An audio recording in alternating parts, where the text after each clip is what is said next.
Welcome to Local Edition. My name is Brad Pomerance. We are in Carson City today inside the state capitol. We're joined by none other than Senator Joe Hardy. You may know that Mr. Hardy is a Dr. Hardy. He is a professor at Thoreau College, Thoreau University in Henderson, Nevada.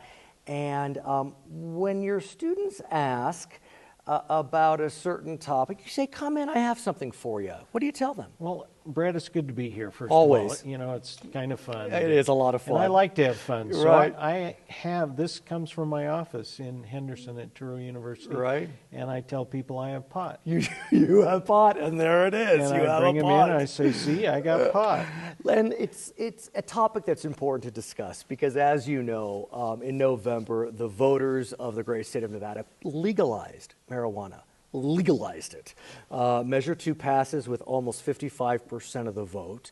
Not unique. I mean, red states, blue states, we're legalizing marijuana. As a doctor and as a senator, where does Nevada go with this? I mean, this is uncharted territory, sort of. I guess Colorado and Washington, but kind of uncharted. Brad, there's a lot of information in the medical literature right now about marijuana and the cannabinoids, Right. You know, what we're doing with medicinal marijuana Sure. and recreational marijuana, how they're interacting, and we in Nevada are going to have to make regulations. We're going to Right. have to figure out how we do everything. It's a huge investment for people, And a lot of money in this. Right, and it's interesting you mention a regulation because some of your colleagues, they want to get going. They're ready. Senator Segerblum wants to do an early start. He feels as if let's get our revenue going. We can get some tax money off of this. So do we need to kind of slow down and get it right? Or should we get going and get that revenue coming in? From a medical standpoint, I'm okay with slowing down. Okay, so and However, yes, please. You know, the reality is we've got medicinal marijuana, and we've had that for some time.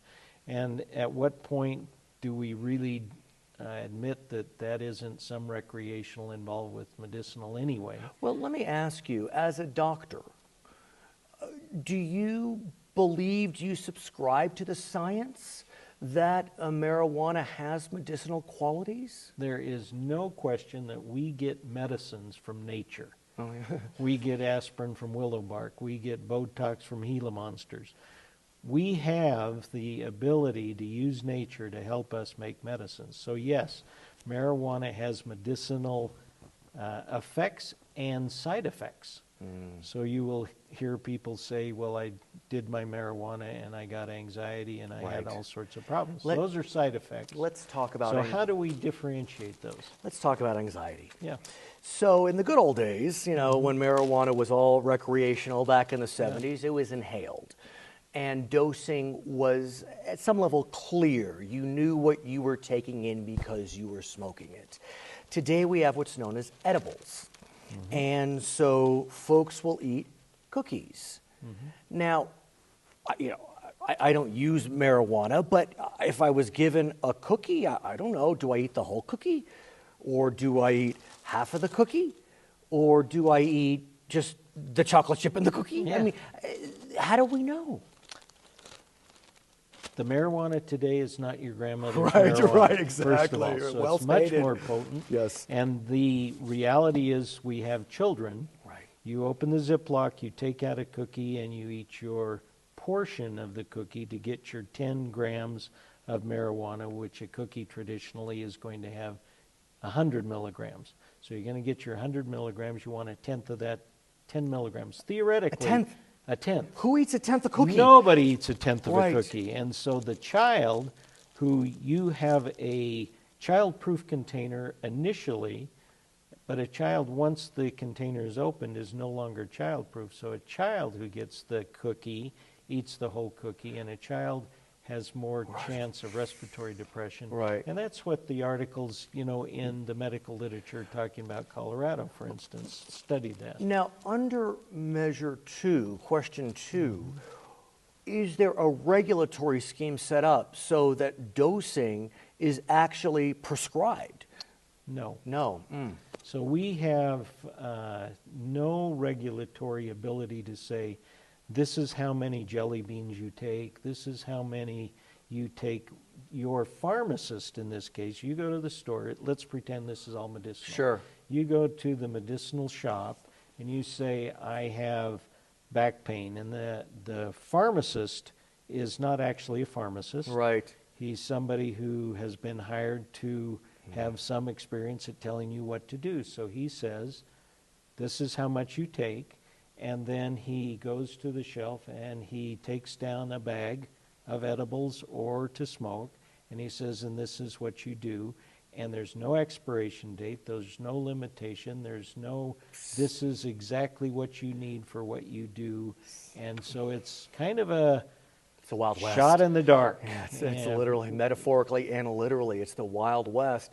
And I wonder, is there some mechanism, either through going back to the voters or through the legislature, to regulate? Because look, in the end, when we buy alcohol, we know what we're getting. It's, 151 proof or whatever it is. Yeah. Should we not have that same knowledge with regard to marijuana? That's one of the interesting things about doing a voter-approved initiative, as it were. The legislature cannot touch that for 3 years.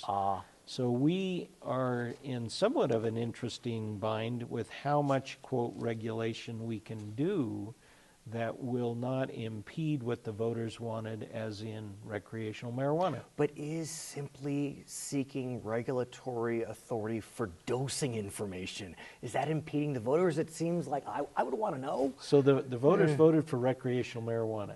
Right. We voted for medicinal. So we have some control over regulations over medicinal, but recreational, that's going to be a new ball game. Let me ask you about another issue, and that's the question of opioids. Over the weekend, I was in the hospital. Let's be honest. I had the norovirus. I'm good. I'm well. And I was given a medication called Dilaudid for pain. And it's an opioid. And let me tell you, sir, wow, that knocked me out. After the second dose, I said, I'm done. I mean, I said, take me back to Tylenol. Yeah. But some folks, they get pain and they get hooked on opioids, and it can be a lifelong struggle. The governor has said he wants to address this mightily. He's introducing the Controlled Substance Abuse Prevention Act. It's not just a Nevada problem, it's a nationwide problem. Help me out, Dr. Senator. So opioids are narcotics. Right. Narcotics from narcosis, meaning it puts you to sleep. Yeah. So it allows you to get pain relief, it allows you to get to sleep, and then at some point your pain is going to go away. Except if you have chronic pain. Let's pretend you had rheumatoid arthritis or cancer or some other thing that caused you to have chronic pain. That's where we get into the, oh my, this is no longer acute pain that you have hope to get better from, but now you have a chronic pain. We have a whole network of challenges that are dealt with by pain management doctors, by physicians of all sorts of kinds. Are you going to be working with the governor, his staff, and others on the proposed legislation? You're a doctor. I mean, you have credibility on this. Well, my hat's off for the governor because he has been very proactive on this, and there will be a task force.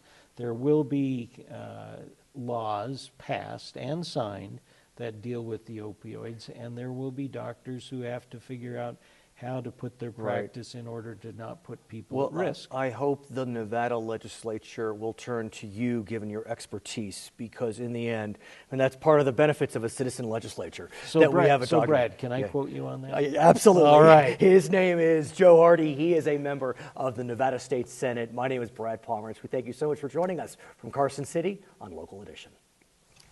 Thank you, Brad. Really my treat. Thank Big you. treat.